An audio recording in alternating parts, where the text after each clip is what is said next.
It's contagious. Boy, I can walk in the room and I can sit with the best of the best. On fire with the love of education, Johnnetta decided to pursue a master in social work at Clark Atlanta University. That's where she met Professor Susan Kozak. Hey, Dr. Kozak. When I first saw Dr. Kozak in orientation, she's white and I'm black. And I said, what now, what? How is she gonna teach me anything about where I come from? Then Johnnetta came up to me a couple of days later and said, I'd like to know. I wanna get to know you.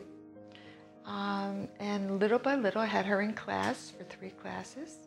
And she said, I want you to write something. And I said, write what? And at that time, I didn't want to write again.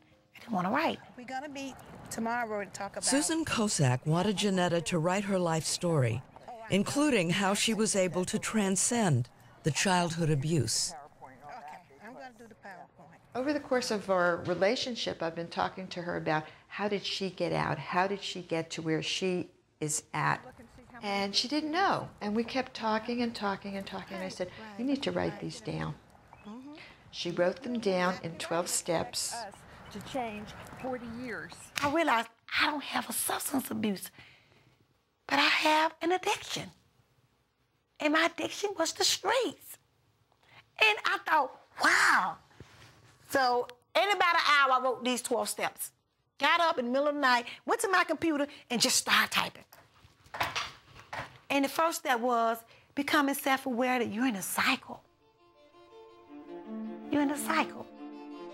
Under the guidance of Susan Kozak, Johnnetta created a 12-step program for victims of abuse.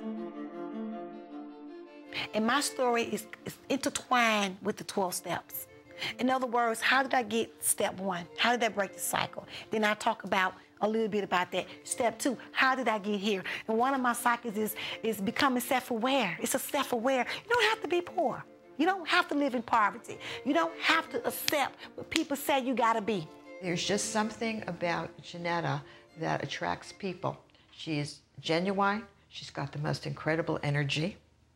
And she's real. I mean, she is real in that she'll tell you like it is, but yet she's very kind and very empowering. And very forgiving. A big part of the 12-step program involves forgiveness. For Johnnetta and Sonia, that meant their mother, whose neglect had allowed the abuse to take place. Like, I can just look at her and get mad. I can just look at her and get angry. We're working with forgiveness, a lot of forgiveness, a lot of emotions, a lot of pain, a lot of hurt. Attempting to face their past, Johnnetta and Sonia returned to the home, now abandoned, where they had once been abused.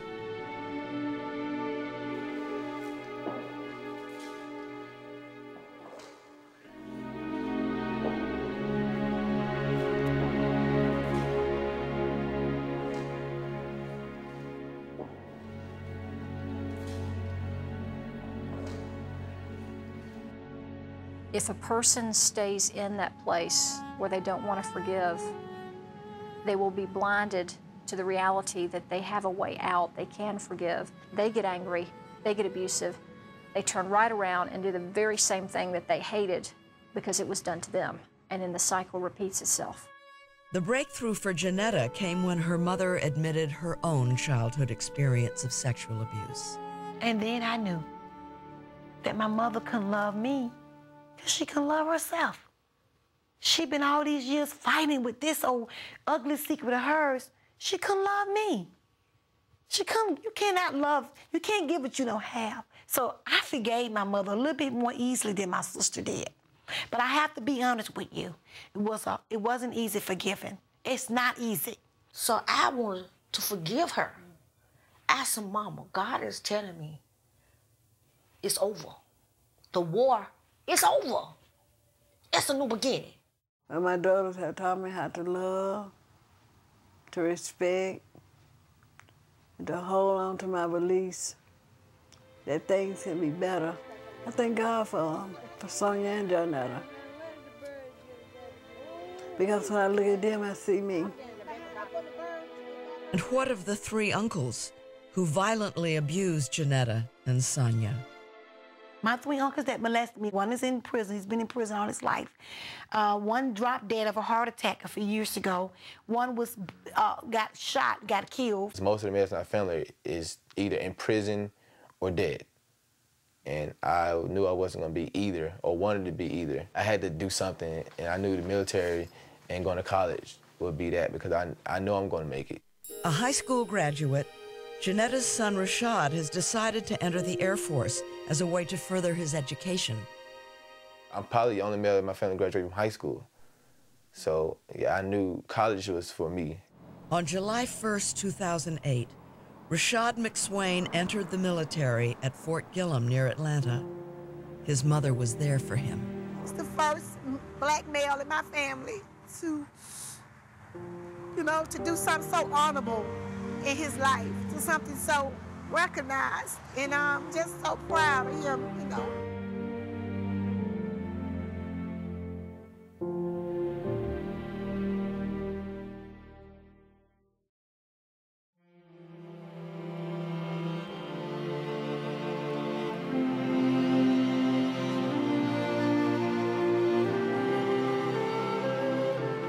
In the summer of 2008, Johnnetta graduated from Clark Atlanta University with a master's degree in social work.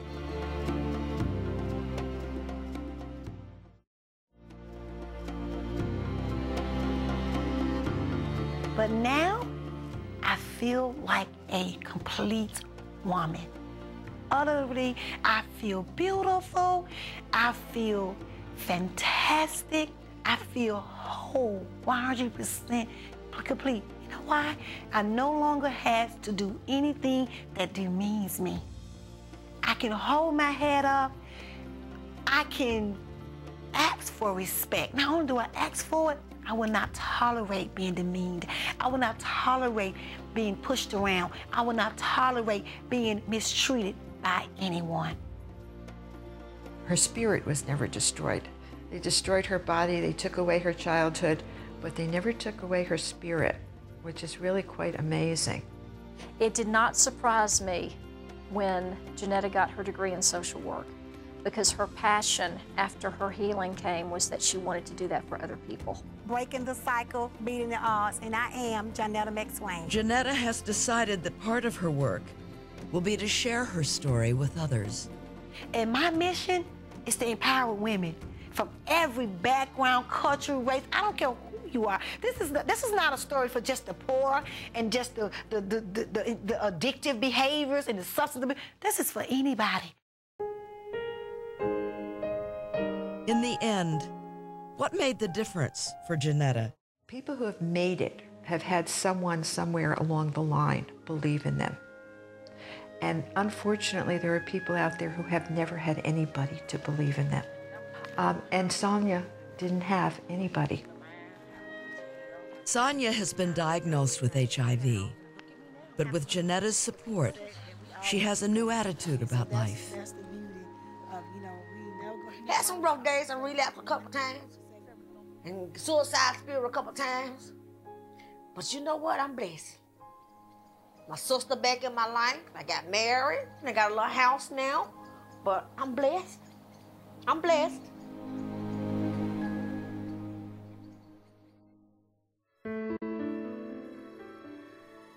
Johnnetta and Michael each had the desire and the will to pursue a better life.